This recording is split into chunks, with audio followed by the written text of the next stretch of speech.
ছিলেন ফুটবলার, জাতীয় দলকে নেতৃত্ব দিয়েছেন, পরবর্তীতে সামলেছেন বাংলাদেশ ফুটবল ফেডারেশনের সভাপতির দায়িত্ব।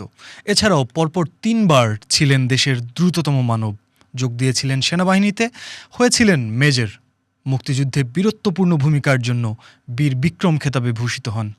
রাজনৈতিক জীবনেও সমান সফল তিনি। পরপর ৬ বার সহ মোট ৭ বার নির্বাচিত হয়েছেন জাতীয় সংসদের সদস্য হিসেবে।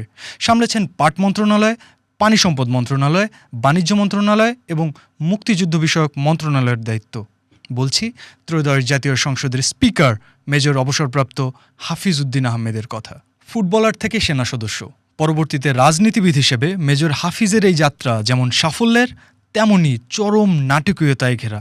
মেজর হাফিজের জীবনের সবচেয়ে আলোচিত ও বিতর্কিত অধ্যায় শুরু হয় অন-11-এর রাজনৈতিক পট পরিবর্তনের সময়। তখনকার সেনা সমর্থিত তত্ত্বাবধায়ক সরকারের আমলে ভাঙনের গুঞ্জন দেখা দেয় বিএনপিতে। -2 ফর্মুলায় দলটির চেয়ারপারসন বেগম খালেদা জিয়াকে বাদ দেওয়ার চেষ্টার অভিযোগ ওঠে। সেই সময়ে দলটির সংস্কারপন্থী অংশের নেতাদের মধ্যে প্রথমের দিকে মেজর হাফিজ ছিলেন বলে অভিযোগ শোনা যায়। খালেদা জিয়া ও তারেক রহমানের নেতৃত্বের বাইরে গিয়ে দলকে পুনর্গঠনের এই চেষ্টাকে দলের একটি অংশ বিশ্বাসঘাতকতা হিসেবে গণ্য করে। পরবর্তীতে বিএনপিতে তাকে নিয়ে এক ধরনের আস্থাহীনতা বজায় ছিল। দলীয় শৃঙ্খলা ভঙ্গের অভিযোগে মেজর হাফিজকে কারণ দর্শানোর নোটিশ দেওয়া হলে নতুন বিতর্ক মাথাচাড়া দিয়ে ওঠে। নোটিশে তার বিরুদ্ধে দলীয় সিদ্ধান্ত অমান্য ও শীর্ষ নেতৃত্বের সমালোচনার অভিযোগ আনা হয়। জবাবে মেজর হাফিজ যে ব্যাখ্যা দেন তা রাজনৈতিক মহলে বিস্ফোরক হিসেবে বিবেচিত।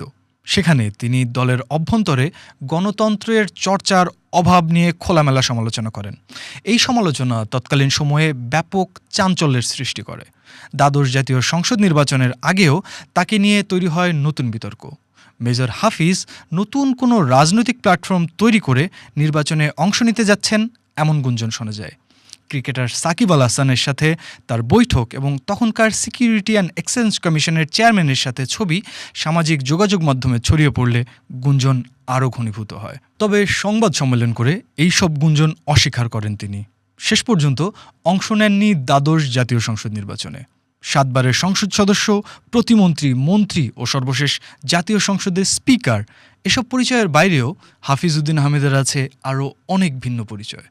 1964 সাল থেকে 1966 সাল পর্যন্ত টানা 3 বার পূর্ব পাকিস্তানের দ্রুততম মানব ছিলেন তিনি।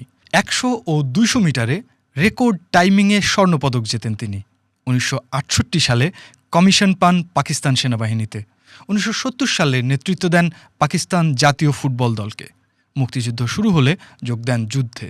কামালপুর, ধলই বিওপি, কানাইঘাট ও সিলেটের এমসি কলেজের যুদ্ধে বীরত্বপূর্ণ ভূমিকা রাখেন তিনি। কামালপুরের যুদ্ধে তার ভূমিকার জন্য বীর বিক্রম খেতাবে ভূষিত হন মেজর হাফিজ।